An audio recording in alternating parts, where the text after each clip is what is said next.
नमस्कार शेतकरी मित्रांनो, मराठी नूतन वर्षाच्या आणि गुढीपाडव्याच्या सर्व मित्रांना हार्दिक शुभेच्छा.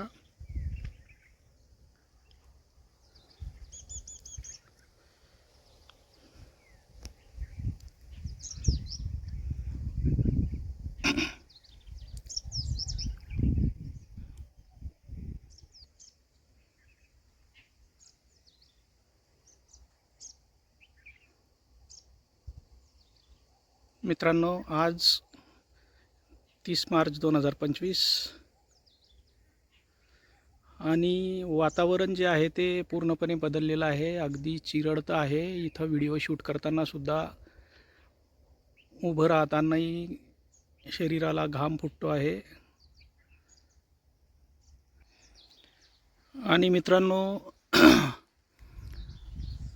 हवामान विभागाने तसेच विविध हवामान अभ्यासकांनी जो अंदाज व्यक्त केलेला आहे पावसाचा, येणाऱ्या पूर्ण आठवडाभर पाऊस दाखवलेला आहे महाराष्ट्रात. आणि त्याच्यामुळे साहजिकच महाराष्ट्रातील जे आंबा बागायतदार आहे त्यांना देखील मानसिकदृष्ट्या घाम फुटलेलाच आहे. कारण मित्रांनो, एवढं सोपं नाही आहे.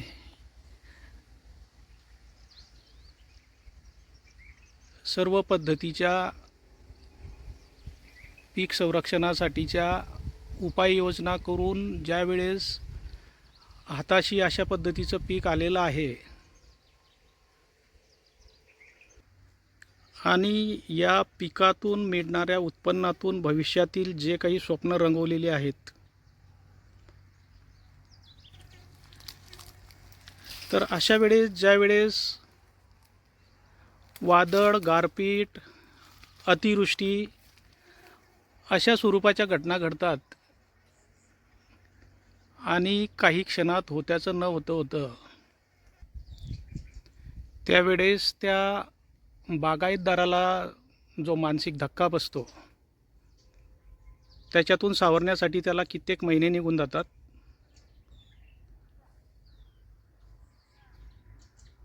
आणि अशा स्वरूपाचे झटके हे आंबा बागायतदार, द्राक्ष बागायतदार यांना वारंवार झेलावे लागतात.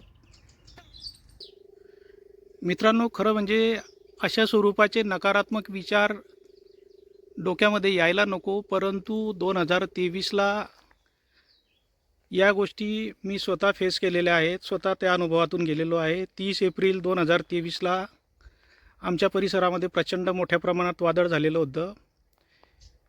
त्यावेळेस होत्याचं न होतं व्हायला अगदी 10 मिनिटाचा कालावधी पुरेसा झालेला होता.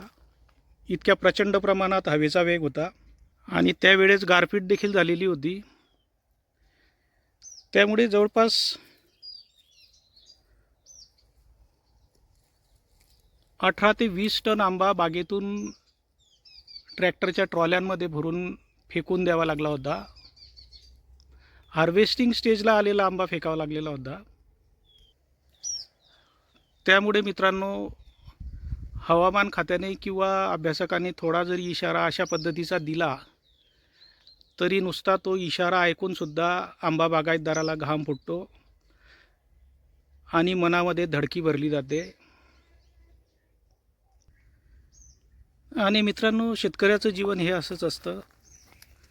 शेतकऱ्याला कायमच जुगार खेळायची सवय पडलेली असते. जुगार म्हणजे हा शेतीतला जुगार.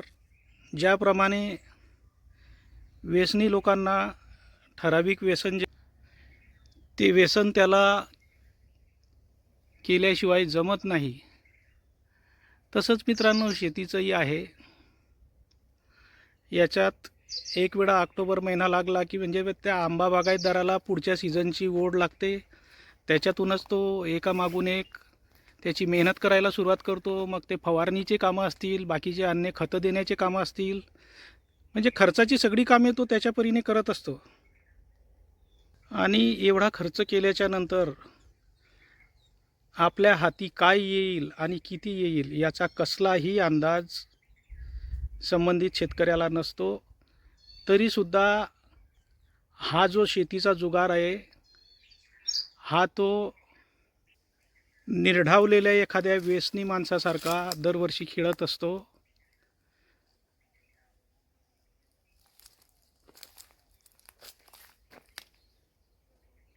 आणि हा जुगार खेळण्याची ताकदसुद्धा मित्रांनो फक्त शेतकऱ्यांमध्येच असते. आणि मित्रांनो, नवीन वर्षाच्या निमित्ताने देवाला फक्त एवढंच साकडं घालणं आहे की हवामान खात्याचा आणि विविध हवामान अभ्यासकांचा वादळी पावसाचा, गारपिटीचा जो अंदाज आहे तो खोटा ठरावा आणि या संकटातून आंबा बागायतदारांना म्हणजेच बळीराजाला सही सलामत बाहेर काढावे एवढीच परमेश्वराला साकडं घालतो. पाडव्याच्याच दिवशी पहिला पाड लागलेला, पक्षाने कतरलेला आंबा दिसायला लागलेला आहे.